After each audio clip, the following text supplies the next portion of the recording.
Le secrétaire général de l'ONU, Ben Ki-moon, en visite au Burundi. Le secrétaire général de l'Organisation des Nations Unies, Ben Ki-moon, est en visite officielle au Burundi du 22 au 23 février 2016. Pour le représentant de l'ONU, l'objectif est double. Éviter que le pays ne retombe dans un conflit de guerre civile comme celui connu il y a 10 ans et sortir le pays de la spirale de violence qu'il connaît depuis la réélection pour un 3e mandat du président Pierre Nkurunziza en avril 2015. C'est une mission peut-être de voir la situation qu'il prévoit au Burundi.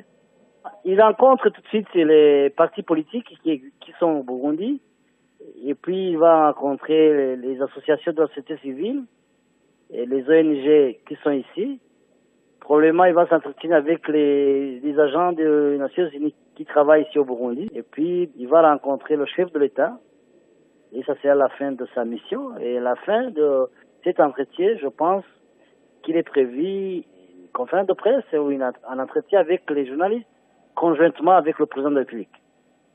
Et puis, on va l'accompagner à l'aéroport. Pour les Nations Unies, l'enjeu est de persuader le gouvernement burundais à entamer un dialogue inclusif et sans condition avec l'opposition. Une autre des préoccupations de l'institution internationale est la question du respect des droits de l'homme et la protection des populations civiles. Le représentant de l'ONU tentera de convaincre le chef de l'État burundais d'accepter l'envoi de la mission africaine pour la protection et la prévention au Burundi, la MAPROBU. Le Burundi est dans une crise qui dure depuis bientôt plus de presque 1 an et qui a déjà fait plusieurs centaines de morts.